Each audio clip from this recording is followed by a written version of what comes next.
Bonjour les amis, fratelli bianconeri, bienvenue dans cette nouvelle vidéo. Aujourd'hui, 20 juin 2025.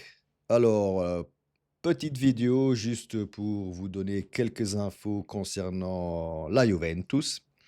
Mais avant toute chose, comme toujours, likez la vidéo, abonnez-vous et écrivez ici en bas, commentez, commentez et commentez. Heu, pour ceux qui avaient peur que, l'ex-direttore sportivo, qui a fait des conneries aussi à la Rome, vienne à la Juve, ben, cette info-là est démentie, hein, ce Ghisolfi, au fait. Ben, Ghisolfi est parti, enfin, va partir sans doute pour la Premier League, pour le Sunderland, donc voilà. Encore une fois, des fake news qui sont sorties ces dernières heures, ces derniers jours, hein. Comme toujours, dès que quelqu'un parle d'un club, on le met tout de suite, pour, escompter qu'il vienne à la Juve. Mais bon, peu importe. Sinon, une autre, concernant 2 joueurs, Kiko Conceição, Francisco Conceição. Donc, il y a de grandes probabilités, je dis de grandes probabilités, que la Juve, achète à titre définitif, Francisco Conceição, et ce pour 2 raisons. Donc, premièrement parce que ça la clause et le prix de 30 millions n'est valable que jusqu'au 15, donc mi-juillet, 15-16 juillet. À partir de cette date-là, ben, ça sera 40 millions. Donc, si on pointe sur ce joueur-là et on voit un avenir, dans ce joueur-là, bah, ce serait bien de le prendre avant le 15 et ne pas dépenser 10 millions en plus vu qu'on a déjà pour le prêt de cette année, on a payé 7 ou 8 millions.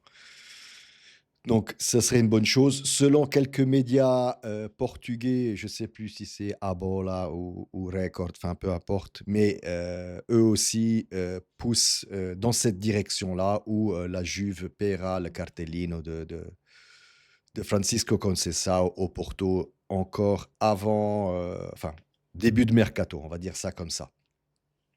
Sinon, l'autre joueur, ben, vous le connaissez tous, c'est Dusan Vlahovic, qui sincèrement, je leur ai dit, nous bloque enfin, risque plutôt de, parce que le mercato doit encore démarrer, mais risque de bloquer notre mercato.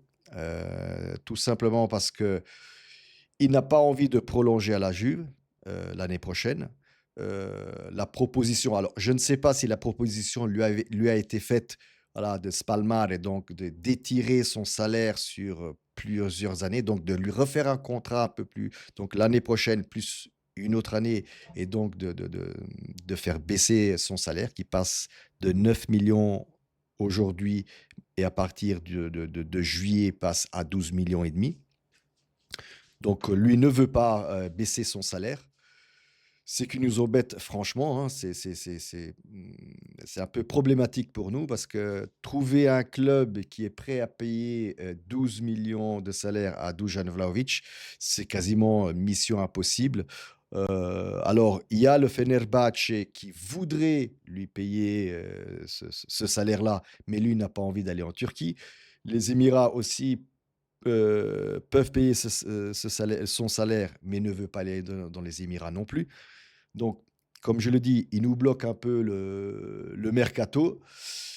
Il a annoncé dans un tweet, je ne sais pas lequel, que ce serait sans doute c'était sa dernière saison, à la Juventus, et voudrait bien aller au Milan.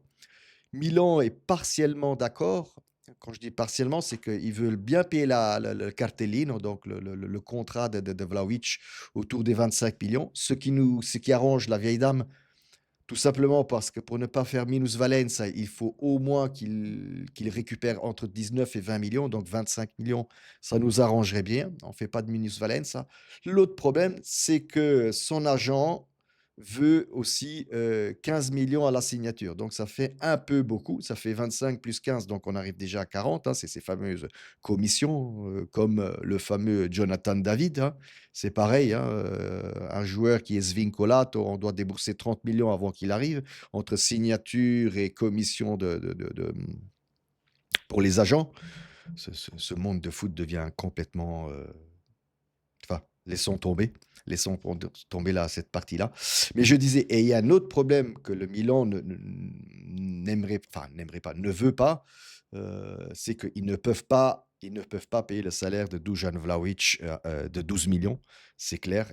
Comme je l'ai dit, il n'y a aucun club italien qui peut se permettre ce type de salaire-là, hein. Encore, on remercie Cherubini, hein, parce que c'est lui qui lui a fait ce contrat-là à scaletta, hein, on va dire, parce qu'il a commencé à 6, puis 7, 9, 12, hein. Donc, remercions Cherubini pour ce contrat-là. Donc, le Milan a fait une proposition, donc 25 millions à la Juve, avec un salaire pour Dujan de 7, 8 millions, plus bonus. Mais voilà, rien à faire, ni l'agent de Dujan, ni Dujan lui-même ne veut signer en dessous à ce qu'on dit et ce qu'on peut lire sur les médias, en dessous de 10 millions. Voilà. Ça, c'était un peu les dernières nouvelles autour de la Juventus. Je le redis, comme à chaque vidéo, on n'a toujours pas d'infos concernant le directeur sportif et le directeur technique. J'espère qu'ils ont les idées bien claires au niveau de la dirigeance, que ce soit Chiellini, que ce soit Comolli et les autres, hein, parce que ça commence. Allez, je ne vais pas dire que ça m'inquiète, mais à partir du mois de juillet, quand le mercato va commencer, va démarrer, là, tout doucement, je vais commencer à m'exciter et à m'inquiéter. Allez, on va dire ça comme ça. Come sempre ragazzi, fino alla fine, forza Juve.